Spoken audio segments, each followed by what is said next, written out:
সর্ষে ইলিশ তো আমরা কম বেশি সবাই খেয়েছি, তবে রুই সর্ষে কি খেয়েছি?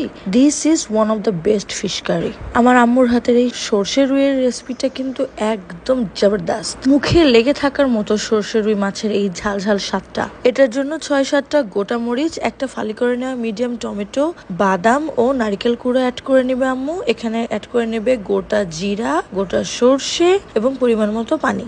দেন এটাকে ভালো মতো ব্লেন্ড করে নিতে হবে, একদম মিহি করে। দেন আম্মু মাছটাতে একটুখানি লবণ, একটুখানি মরিচের গুঁড়া, একটুখানি হলুদ গুঁড়া ও একটুখানি সরিষার তেল নিয়ে পুরোটা ভালো মতো মাখিয়ে নিবে। মাছটাকে মোটামুটি মিডিয়াম ভাবে ফ্রাই করে নিতে হবে, খুব কড়া করে ভাজবে না মাছটাকে। দেন প্যানে পরিমাণ মতো সরিষার তেল নিয়ে নিবে। চেষ্টা করবেন সরিষার তেলটা নেওয়ার, তাহলে টেস্টটা কিন্তু বেশি পাবেন, কারণ এই সরিষার তেলের ঝাঁজটা কিন্তু এই রেসিপিতে খুবই ইম্পর্টেন্ট একটা পার্ট। সো দেন তেল গরম হওয়ার পর আম্মু একে একে মাছগুলো সব অ্যাড করে দিয়ে ফ্রাই করে নিবে। আর আমরা বাঙালিরা তো মাছ ভাজার জন্য পাগল, সেটা ইলিশ হোক আর রুই মাছ হোক, মাছ ভাজা দেখলে খুবই খেতে ইচ্ছা করে, তাই না?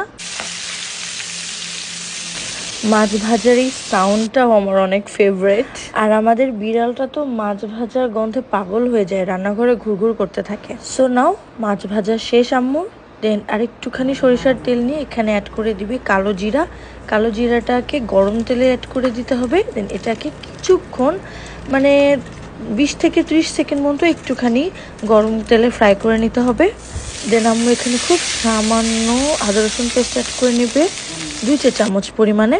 দেন অ্যাড করে নেবে 1 চা চামচ হলুদ গুঁড়া, 2 চা চামচ মরিচ গুঁড়া।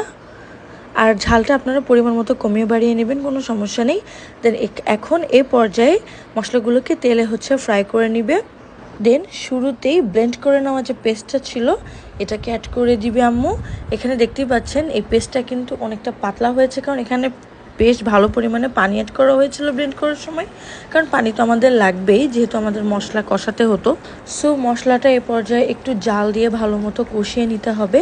এখানে একটা ব্যাপার হচ্ছে, যারা কিনা মশলা পছন্দ করেন না তারা কিন্তু এই পেস্টটাকে একটু ছেঁকে নিতে পারেন, কারণ এখানে নারিকেল, সরিষার যে খোসাগুলো আছে এগুলো অনেকের অপছন্দ হতে পারে, তবে আমাদের পছন্দ।